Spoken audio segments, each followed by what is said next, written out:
Welcome to Missions Life, where we share resources and encouragement for current missionaries, future missionaries, and those praying for missionaries. Missions can be hard, and we want to help you face the challenges of life, leadership, and ministry. We want your life to bear fruit for the gospel wherever you are. I'm Kyle Farran, here with my co-host and wife, Heather. So today our topic is stewardship of the body. About 14 years ago, I was laying in bed, flat on my back, had terrible back pain, and unable to get up and do any work or ministry that day. The reason why was the day before I'd been driving for about 4 hours and in meetings all day. In other words, one day of travel and meetings was enough to stop me in my tracks. Even though I exercised and lifted weights a lot, I didn't have functional strength. Not being able to get out of bed after traveling for a day in meetings is not functional. And as I lay there thinking about this, I realized something. If I wanted to be effective and minister long-term, something needed to change. I wasn't able to do the ministry that God was leading me to do in my current state of health. And that day, as I was laying there in bed, unable to do anything, something changed in me. I didn't instantly become better or healthy, but I discovered motivation and a reason to work at my health and maintain my body better. And I decided that if there was anything I could do to enable me to minister better and longer, I would do those things. I'd make the changes. This wasn't my first problem. The year before the back pain, I suffered from sciatica. That's fun stuff. Then there was a time of debilitating migraines that stopped me from ministry. Other problems included weight gain from furlough and travel, IBS from food sensitivities, which greatly affected my ability to travel, sports injuries, difficulty sleeping, allergies, joint pain. And as you heard that list, there may have been some things that you've struggled with. You may have other struggles that I didn't list. And I share these to highlight this truth. We're all in this together. None of us are perfectly healthy. Even if we are healthy right now, our body, newsflash, it's slowly deteriorating. You probably already know that. Despite the fact that we're deteriorating and we have problems, we are still responsible to do the best we can with what we have.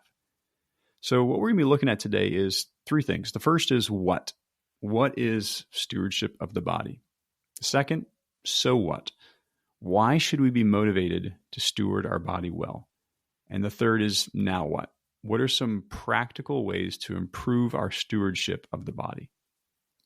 So first is what? What is stewardship of the body? First, let's start with a definition of stewardship of our body. It's this: maintaining our body to the best of our ability so that we can fulfill God's purpose for our life. Now, does fulfilling God's purpose also apply to our physical health? Absolutely. 1 Corinthians 10:31, so whether you eat or drink or whatever you do all for the glory of God. Our purpose is to glorify God. Everything we do, even down to our eating and drinking, are supposed to be done for God's glory. Now let's look at the parable of the servants in Matthew to remind us what stewardship is. In Matthew 25, verses 14 through 26, it says this: For it will be like a man going on a journey who called his servants and entrusted to them his property. To one he gave 5 talents, to another 2, to another 1, to each according to his ability. Then he went away. He who had received the 5 talents went at once and traded with them, and he made 5 talents more. So also he who had the 2 talents made 2 talents more. But he who had received the 1 talent went and dug in the ground and hid his master's money. Now after a long time the master of those servants came and settled accounts with them. And he who had received the 5 talents came forward, bringing 5 talents more, saying, Master, you delivered to me 5 talents. Here, I have made 5 talents more. His master said to him, Well done, good and faithful servant.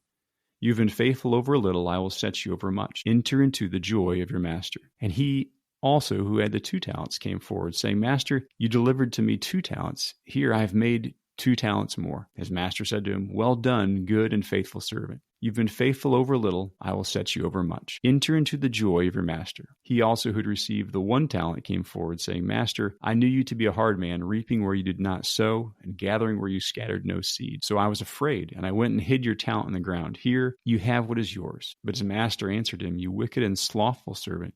You knew that I reap where I have not sown, and gathered where I scattered no seed. So the first things to notice in this is one, our body is God's. Notice what it says in verse 14. The master called his servants and entrusted to them his property. So what the master gives doesn't actually belong to the servants. It belongs to God. And this is true of our body. 1 Corinthians 6:19-20 says, or do you not know that your body is a temple of the Holy Spirit with you, whom you have from God? You are not your own, for you are bought with a price. So glorify God in your body. So our body is God's, not ours. The second thing we see from this passage is that God entrusts us with gifts for a purpose. Verse 20 said, and he who had received the 5 talents came forward, bringing 5 talents more, saying, Master, you delivered to me 5 talents. Here, I have made 5 talents more. And in stewardship, God entrusts us with something to be used for a purpose. In this parable, some of the servants used what was given for them in the right way, and others didn't. They didn't improve on what they were given. And God gives us many things to invest and use for the purpose of seeing the gospel spread. Now, why does God give us money? So we can invest it in kingdom work. Why does God entrust us with the gospel message? So that we can share it with others. And another thing that God has given us is our body. Our body is a tool that enables us to faithfully share the gospel. Our body is a tool that we can use to work, to make money, to further his kingdom. Our body is a tool that we can use to serve others. I think you're probably seeing a pattern here. If we don't maintain our body, our ability to fulfill God's calling on our life goes down. We'll lack the health, energy, or longevity to do what God has made us to do. God entrusts us with our body for a purpose. He wants us to be faithful in taking the message of the gospel to others. Matthew 28:19-20 says, Go therefore and make disciples of all nations, baptizing them in the name of the Father and of the Son and of the Holy Spirit, teaching them to observe all that I have commanded you. And behold, I'm with you always to the end of the age. He also wants us to serve others. 1 Peter 4:11 says, Whoever speaks as one who speaks oracles of God, whoever serves as one who serves by the strength that God supplies, in order that in everything God may be glorified through Jesus Christ. So the body is a means to fulfilling the other areas of stewardship that we've been given, to give, to serve, and to spread the gospel.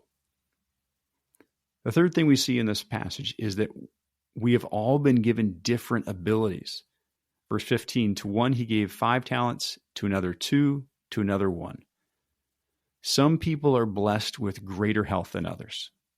And right here, just let me say that I realize that there are some sicknesses that are beyond our control. That being said, there is also a massive connection between how we treat our body and how bad many of those illnesses become. If we aren't careful what we eat, we can make problems far worse. Some illnesses are triggered by poor diet or lack of exercise. And even our mental state of worry and stress can trigger many chronic illnesses.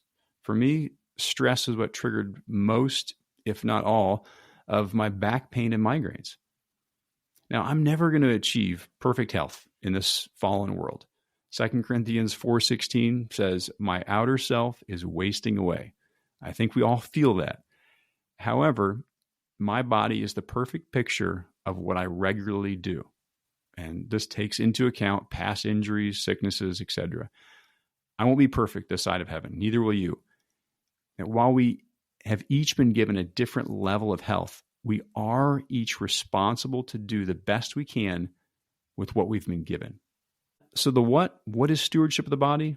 Stewardship of our body defined is maintaining our body to the best of our ability so that we can fulfill God's purpose for our life. How we steward our body is very important to God. Now the so what?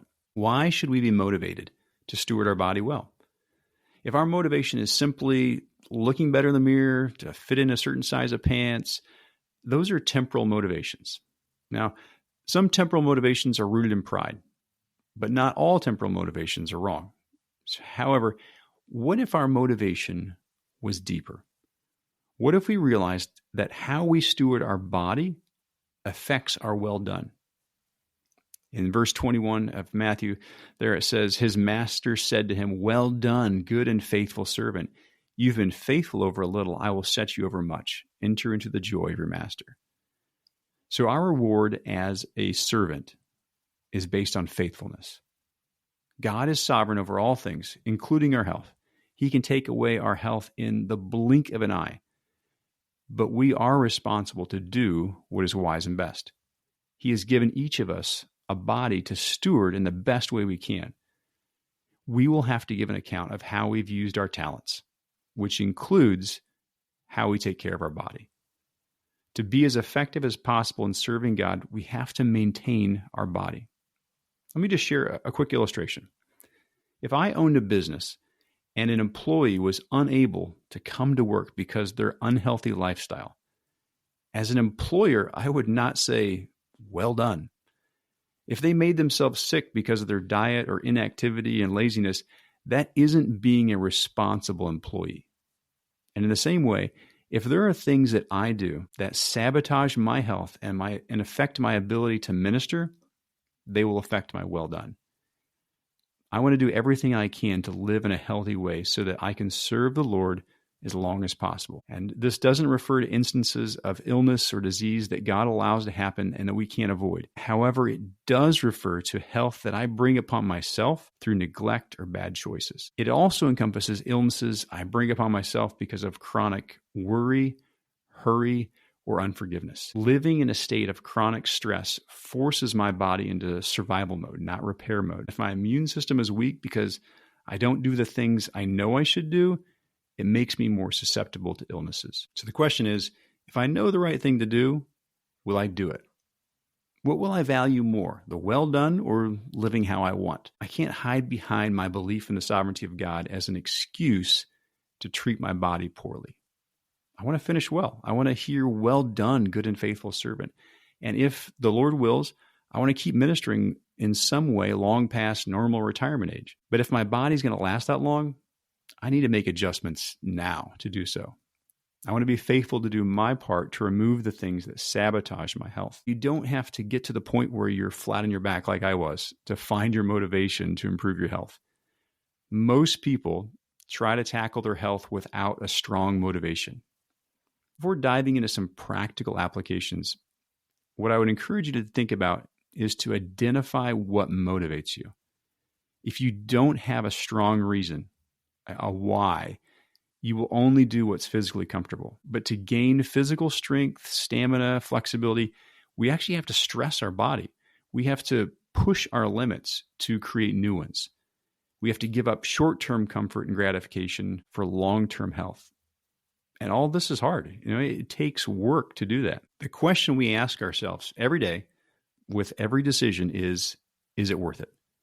You may not be aware that you're asking yourself that question, but you are. You're constantly choosing what you value most. That's why you must identify what your motivation is for maintaining your body. It's not easy. We need to have a bigger goal than comfort or appearance to stay consistent. Most people don't change until it hurts too much to stay the same way. And that was me, flat on my back. We need motivation to change, and pain is a very strong motivator. However, here's the problem. If we use pain as our primary motivator, it delays action too long.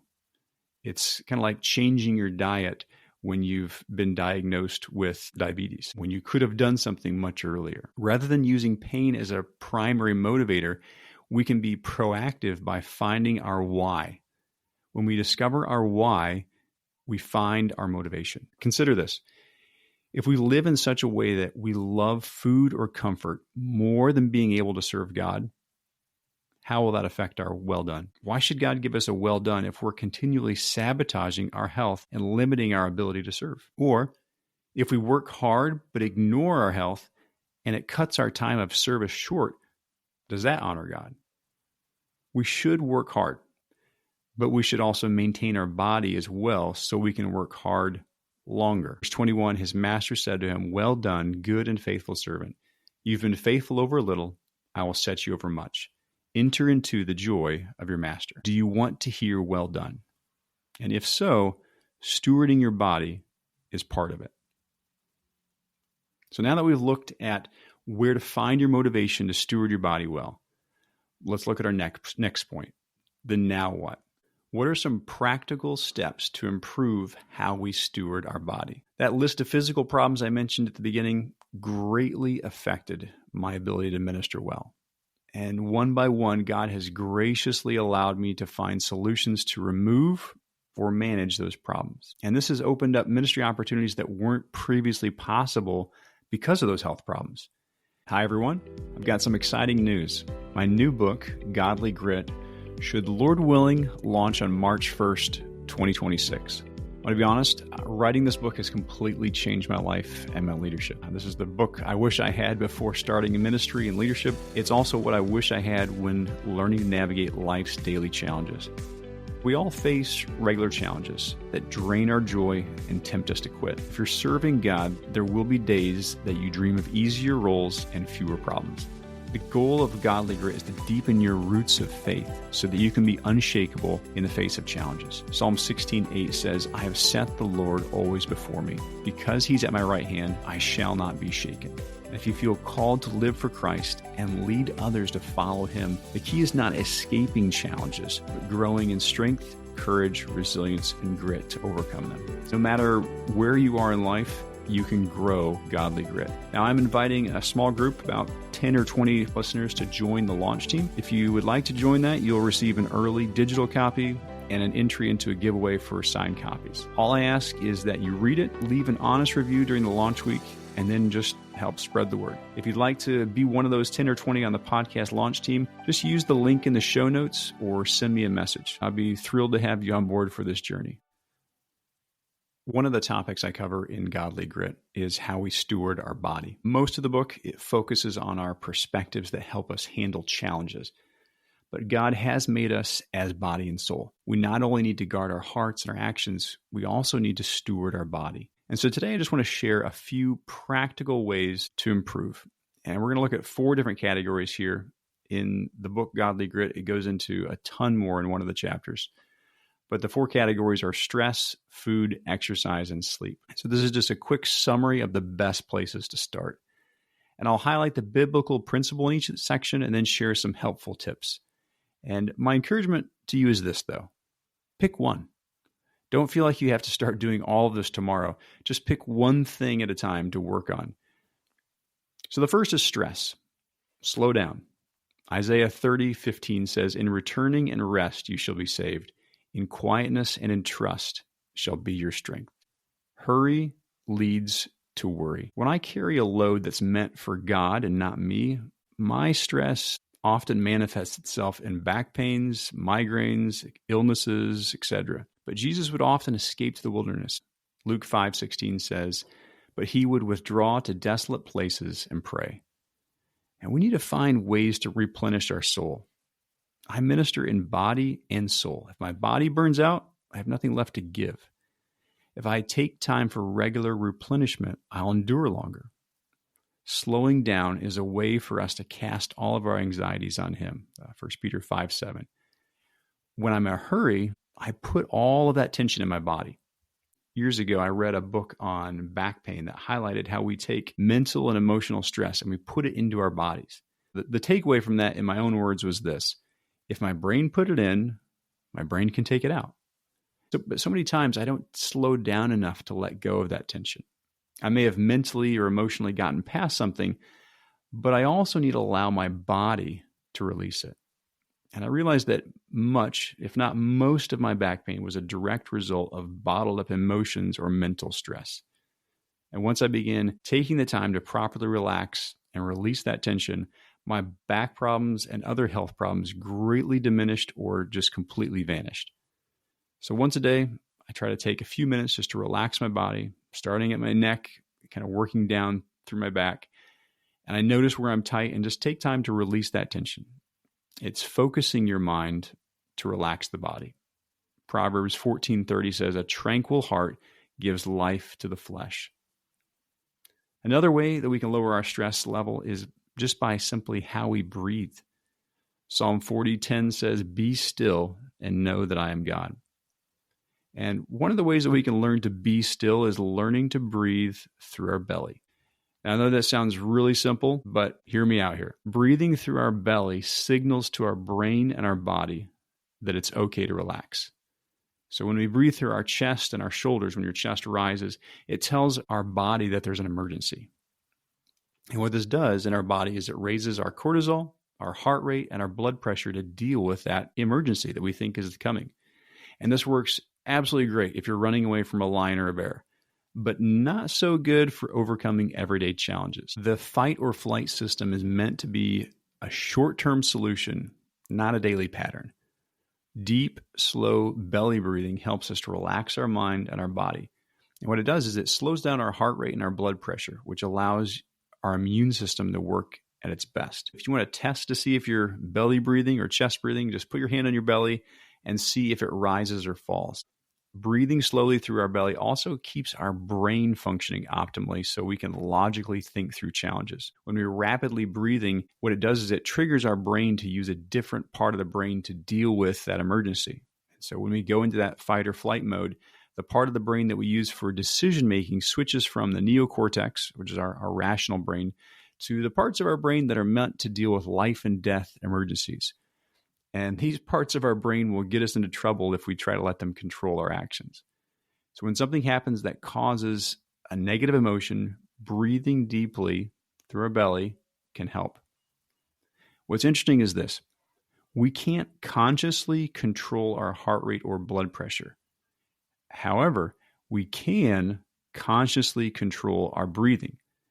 And slowing down our breathing affects those autonomical body systems. It lowers our heart rate and our blood pressure. And what this does is it sends a signal to our brain, hey, there's no emergency here. You can keep using your neocortex for decision making. So slowing down your breathing helps manage your body, your brain, and your emotions. Be still and know that I am God. Psalm 46:10. Next topic is food.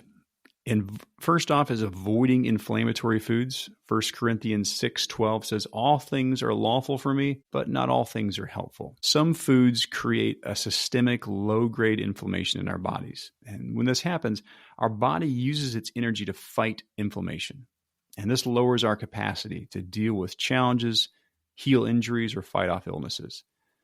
Some of the key culprits that cause inflammation are sugar, preservatives, wheat, legumes, beans, alcohol, dairy, artificial foods like MSG and artificial sweeteners, and vegetable oils. Olive oil, avocado oil, and coconut oil are fine, but a lot of the other ones are not so hot for your system.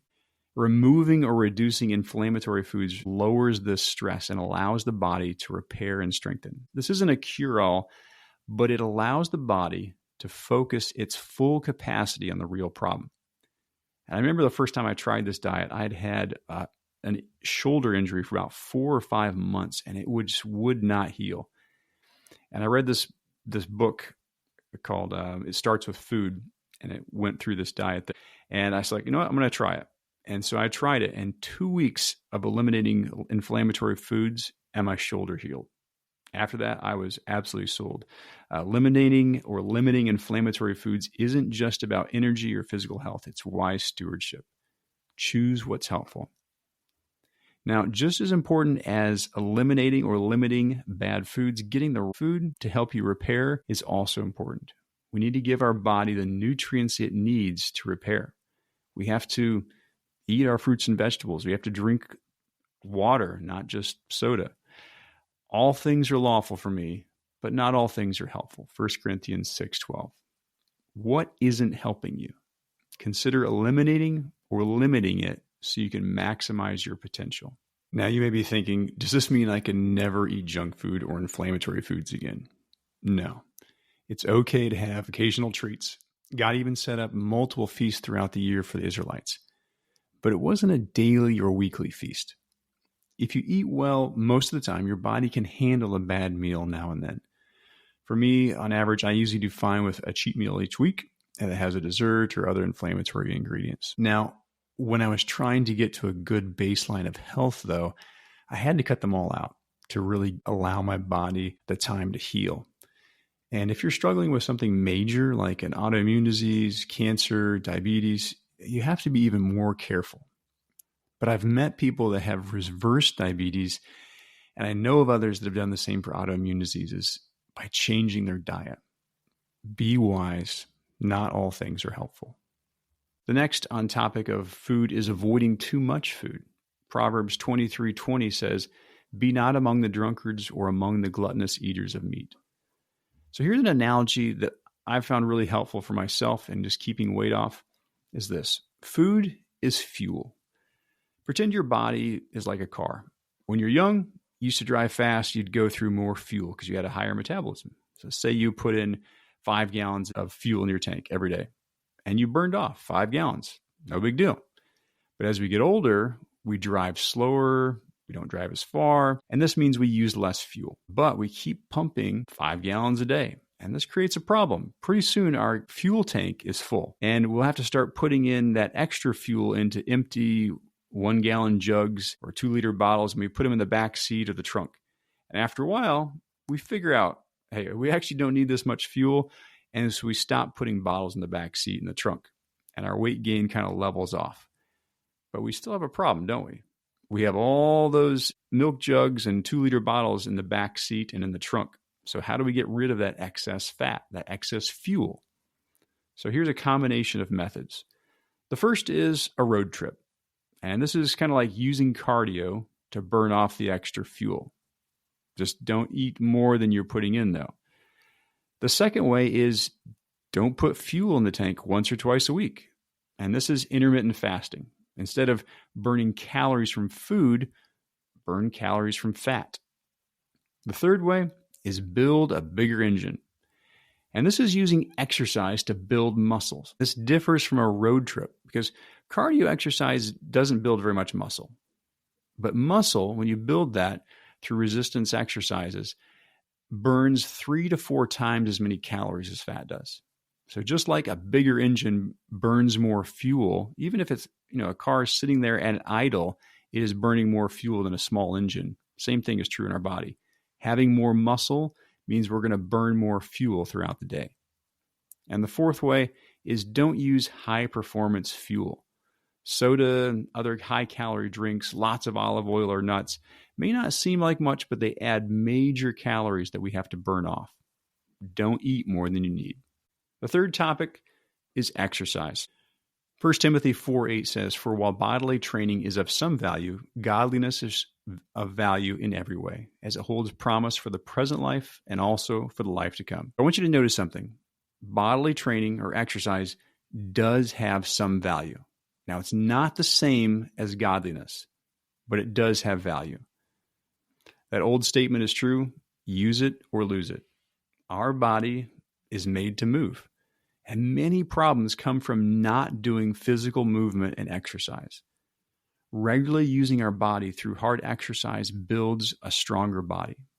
And exercise is short-term stress that builds capacity to handle future stress. So when our body faces short-term stress that pushes our limits, it adapts to prepare for that same level of stress again. So even doing 5 or 10 minutes of full body movement exercise a day can dramatically change our life. Consider this. One day has 1,440 minutes. 1% of your day is about 14 minutes and 24 seconds. Would you invest 1% of your time in your health? Would you invest 0.5%? 0.5% is only about 7 minutes a day. I encourage you to find some form of exercise that does 3 things: strength, stamina, and stretch for at least 7 minutes a day. There's exercises like animal flow, Tai Chi, and a host of other 7-minute workouts that will get you moving and help your body to last longer. What is your health worth to you? Choosing not to exercise is also choosing the results. I want you to really hear that carefully. Choosing not to exercise is also choosing the results. I'm not going to tell you what kind of exercise to do, but I would encourage you to do something. The fourth topic is sleep. Don't carry your problems into the evening. Psalm 127:2 says, He gives to His beloved sleep. What do sleep, Sabbath, and stopping work have in common? They're all acts of faith. They're a ceasing from our labor, trusting that God will continue to work. And our body needs both stress and recovery. It needs times to rest and recover mentally, physically, and spiritually. And for me, this means ending my workday and not checking my emails and messages long into the evening. My brain and my body need a break. Also, my family needs my presence, not all my problems. If I'm working, past 5 and 6 o'clock, my brain remains in work mode when I go to bed, which dramatically affects my sleep. So my wife and I also have a pact not to discuss work and ministry late into the evening. And if I do, my mind doesn't have time to unwind. And sleep is my litmus test to see if I'm turning things over to God or if I'm turning them over in my mind to try to fix the problem. Stopping work for sleep, observing weekly Sabbath, and refraining from evening work are physical acts that shape the spiritual. Slowing down physically allows us to mentally and spiritually slow down and recover. For sleep and rest, we need to strike a balance between not being lazy and not overworking. We have to find that right balance. And as we work hard in faith, we can rest in faith. Sleep and rest are a gift from God. Psalm 127:1-2 says, Unless the Lord builds the house, those who build it labor in vain. Unless the Lord watches over the city, the watchman stays awake in vain. It is vain that you rise up early and go late to rest, eating the bread of anxious toil, for He gives to His beloved sleep. So what are some ways to optimize sleep? Our body repairs during sleep, and much of our body's repair happens during the deeper stages of sleep. And as a result, poor sleep has long-term health consequences. As we get older, getting a good night's sleep becomes a bit more challenging, but certain habits can improve our sleep. One is finishing eating and drinking a few hours before bed allows your body to digest before we go to sleep. Then the body can focus on repairing instead of on digesting food. Also, drinking too many liquids in the evening affects our sleep. I try to front load a lot more of my water early in the day so I'm not as thirsty in the evening. And eating close to bedtime can cause our blood sugars to be unstable while we sleep, which can make us wake up in the middle of the night. For me, it's kind of a mental thing. I don't need a snack after dinner, but it's taken a while to train myself that way. Also to think about is your caffeine intake. What's the right level that you need? It's not just if you fall asleep at night, is it waking you up in the middle of the night, which caffeine can have a way of doing because of its long half-life in us. It's helpful for me to remember this. Solomon even observed the connection with food and sleep when he said in Ecclesiastes 5:12, "The full stomach of the rich will not let him sleep." Another building block for me for good sleep is exercise. If I don't move my body and get some exercise, it really affects my sleep. So even though I may be mentally tired, I don't sleep well with some kind of physical movement. And while Solomon doesn't mention working out, he does mention physical work. And as we continue to invent time-saving devices, let's be honest, we do less and less work physically and mentally. And this means we need to make time for exercise. God made our bodies to move and to work, and we need it for good sleep. Ecclesiastes 5:12 says, "Sweet is the sleep of a laborer, whether he eats little or much, but the full stomach of the rich will not let him sleep." There are enough things that we could talk about for hours on these subjects of stress, food, exercise, and sleep. But more information is rarely the key. The key is to apply what we already know. So here are a few principles to ask as you steward your body well. First is this. Ask yourself, what else could I do? As you ask yourself that question, you may find health solutions that improve the quality of your life and enable a few extra years of life and ministry. And while we may not fully remove a problem, simply asking the question, what else could I do? Helps us to take multiple steps to improving. Even a 10 or 20% improvement is a massive, massive gain. Second is micro changes. Little things done consistently result in major change. Consistency matters. Growth takes time. We don't go from zero to hero. Our bodies grow stronger by enduring micro changes. We do something more challenging than before, then we recover and we grow stronger. Stress and rest. Remembering this principle of micro changes makes the hard easier. Some people have used the phrase just one more as a reminder to push a little bit further. So to grow healthier, we continually have to push ourselves.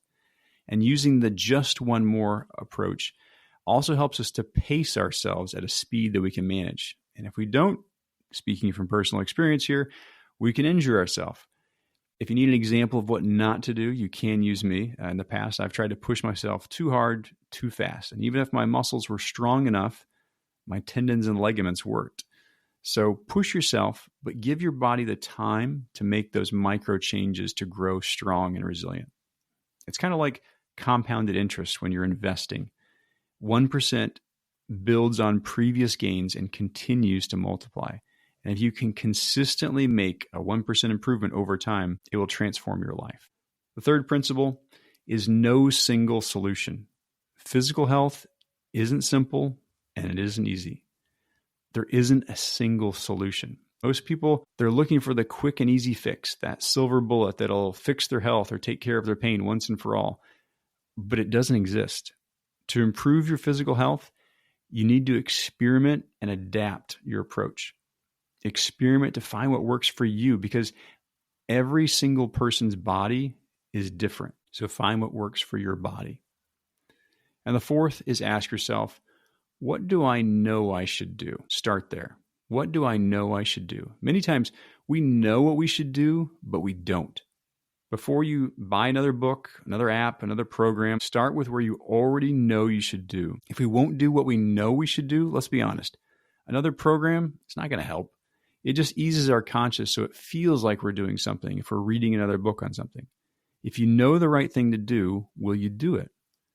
The times that books and apps are helpful is this. If you identify a specific thing that you should do, like diet or exercise, then use a book or an app to help you create a system for doing it. And so the benefits of apps and books is that it gives you a pre-made system that you can follow. And so systems can be absolutely life-changing because they can help make hard things easier. But don't just run from one system to the next system. Find one that works and stick with it. So what are the keys? Motivation and consistent application. Are we motivated by our well done? If you want to serve God for as long as you can, steward your body well. How you steward your body determines your future usefulness to the Master. Will we pursue the well done by stewarding our bodies well? I encourage you from this time today, pick one thing that you know you should do and start there. God bless. Well, that's all for this show, and we want to thank you again for spending your valuable time with us today. If you enjoyed this episode, please consider taking just a moment and giving us a great review. Your review will help people find the podcast and allow these resources to encourage more people. If you took something valuable away from this episode, please share it with someone who would enjoy it. If you'd like to find the show notes, blog posts, and free resources for ministry and leadership, as well as some information on my book, Overflowing, visit KyleFarran.com. That's KyleFarran.com. Hope to see you soon on a future podcast.